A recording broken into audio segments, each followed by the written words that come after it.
Namaste and greetings.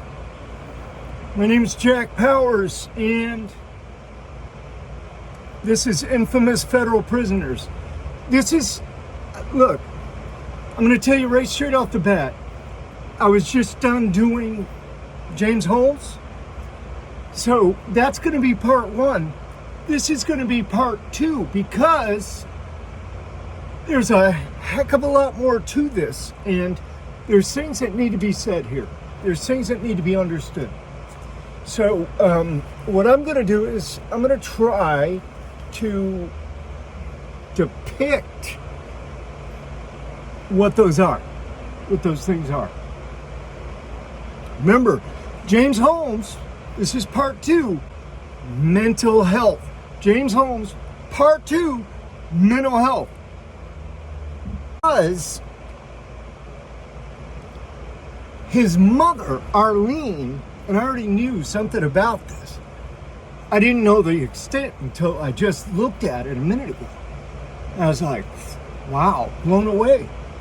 His mother, after this event occurred, July 20th, 2012, Aurora Theater, the Century Theater in Aurora, Colorado. James was going to school there for neuroscience. He'd already graduated and got a bachelor's degree. While he was going to school, now his mother said all this. She said, look, we had some problems as a kid. We didn't know whether it was normal adolescence behavior or whether it was, some kind of a psychosis. But they did know. They did know. Because he was hospitalized, he was taken to the professionals, so they did know.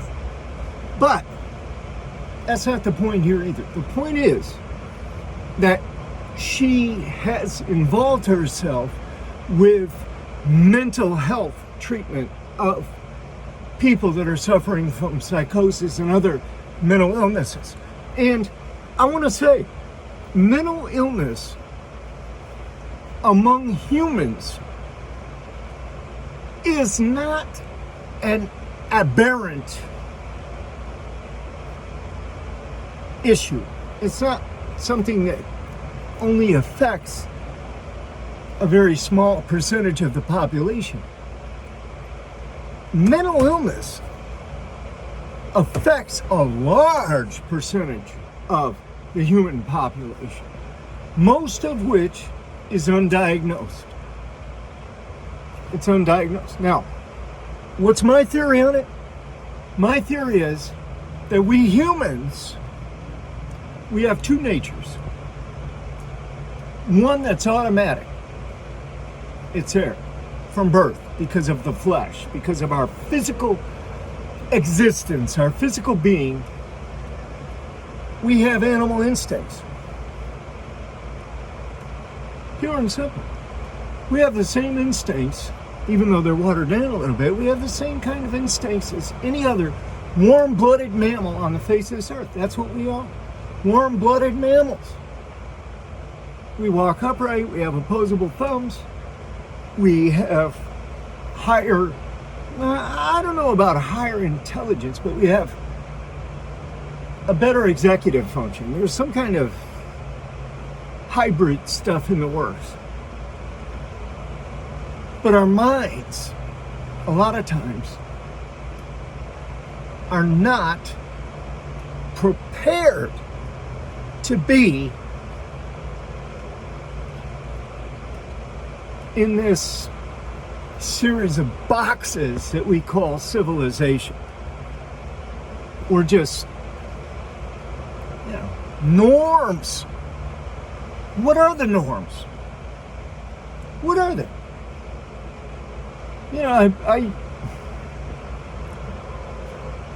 Look,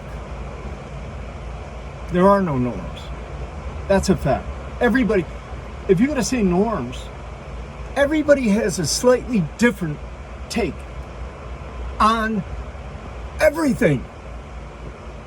If you really examine people, if you ask them if they agree with this statement or that statement, and then you follow through with a series of questions, as to how far that belief goes, or what that belief consists of, you'll find that it differs from the core belief of the speaker or the thought itself.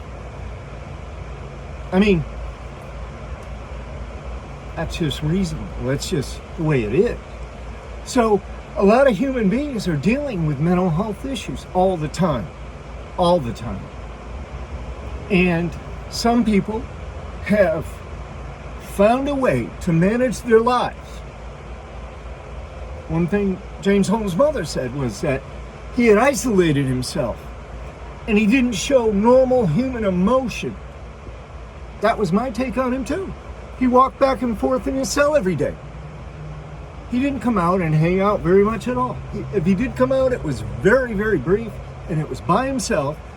Every once in a while, we would talk at the library. We would talk outside his cell, and I was the only one. One other guy, Thompson. But we were the only two guys that James even talked to, and the only reason he talked to Thompson was because Thompson kind of hung out with me. So that was that. I mean, he went to class, he participated a little bit. Smart guy. Reasonable guy.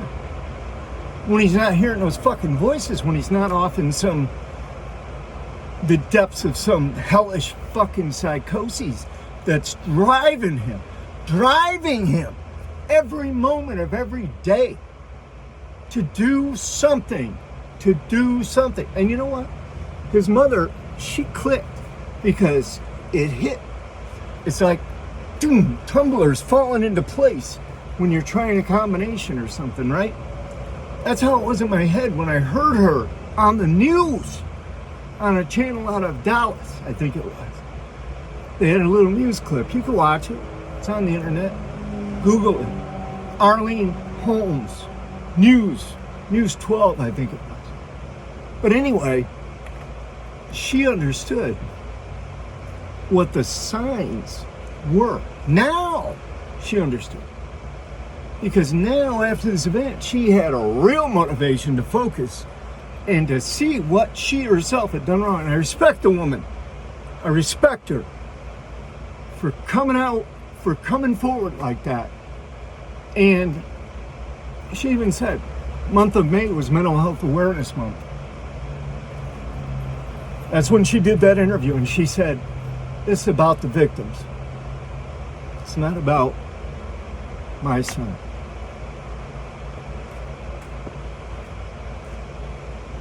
What do you say? I mean, here's a mother who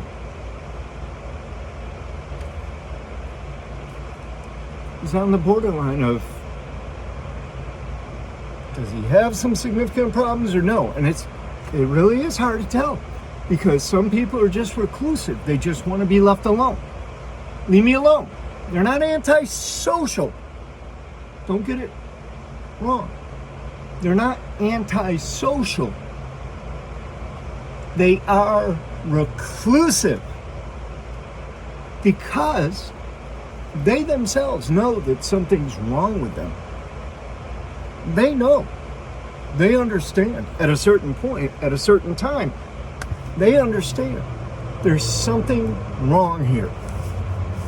And they typically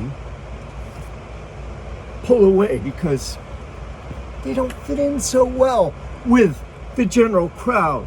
Their comments might be a little bit bizarre or not have the same grammatical pattern that is the so-called norm.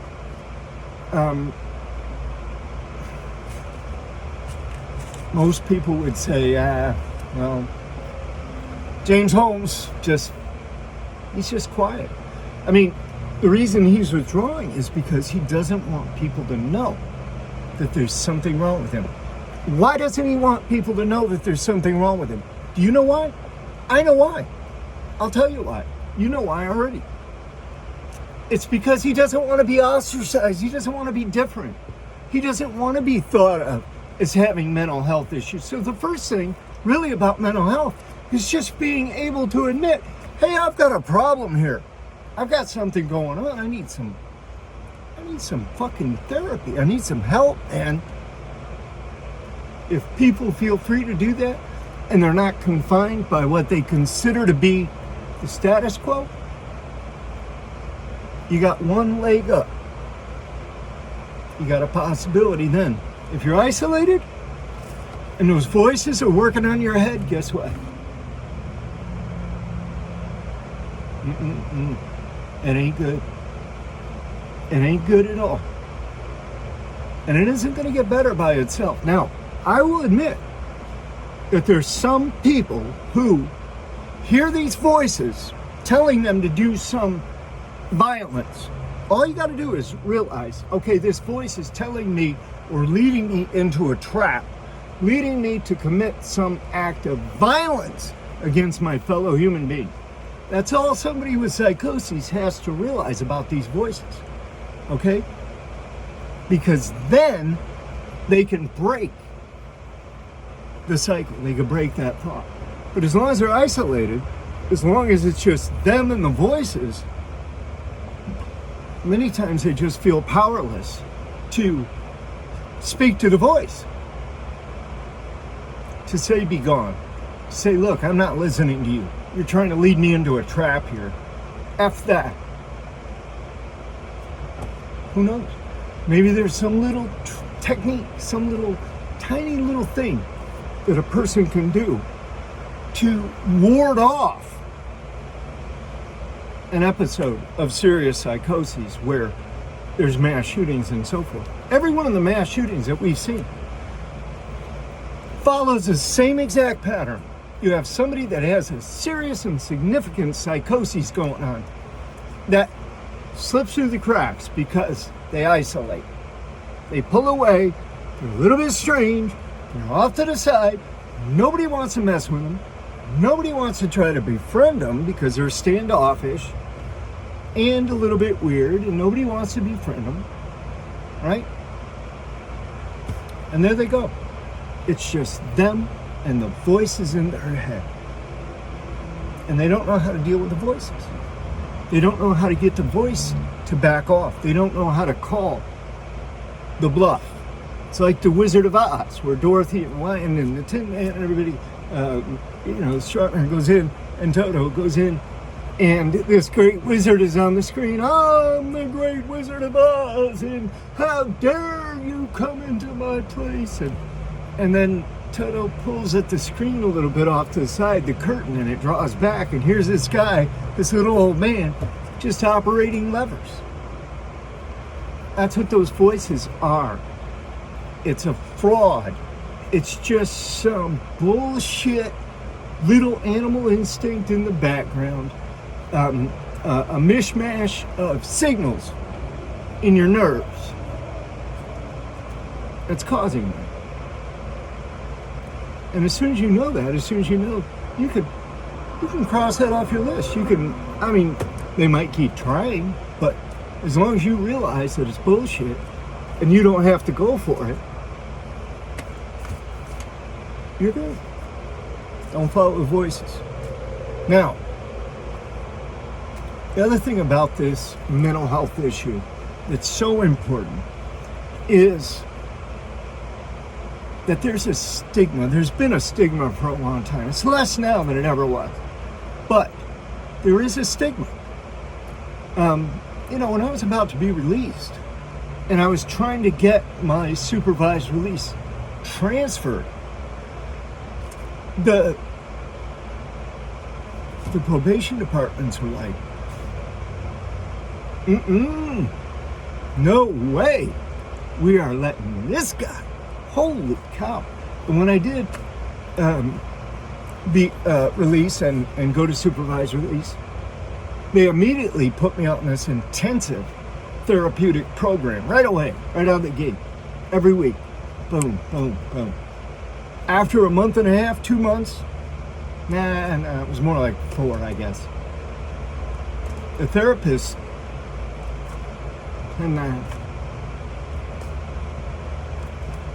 this guy doesn't need therapy, he's okay.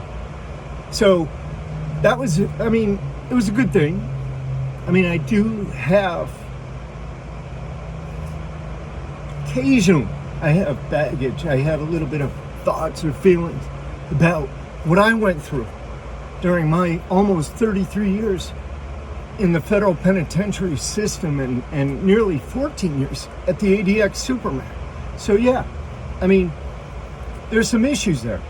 And you can read about it in my book, ADX Supermax, the Alcatraz of the Rockies. But mental health is an issue that's near and dear to my heart because I've seen so many instances where if a person had simply had people around them who knew, check-ins, right? Maybe some kind of a list. Is this person isolating? Are they not demonstrating ordinary emotion? Are they off their medications? Is it possible they're not taking them? Are they able to socialize in groups like normal people? Do they have friends? Do they have any peer groups that they relate to? Are they motivated for jobs or for career goals or for anything? Are they motivated? Are they having delusional thoughts? I've met all kinds. I've met people that had very significant mental illnesses and were never diagnosed. They slipped between your cracks. There was no infrastructure for mental health. When I was growing up, you didn't have a big infrastructure. There was a small one off to the side, and it was hellacious. Nobody wanted to go to a mental health. It wasn't even called mental health. It's called a mental hospital or an insane asylum. Who the hell wanted to go to an asylum back in the 60s or 40s or 20s or 50s or whenever? Nobody wanted to go to those places. You didn't want that. People did go. But, those were pretty severe cases, and I don't think people knew how to treat people like that. I don't think there was a good treatment plan or program or consensus on medical intervention. I'm not so sure that there's a big consensus now, but it's better than it was before. What I'm saying is, I think there's still a lot of progress that can be made in this field, and should be. But I've got to go. My time's up. Please subscribe if you haven't. Share this with somebody, please. And if you haven't bought my books, why not buy them? Thank you.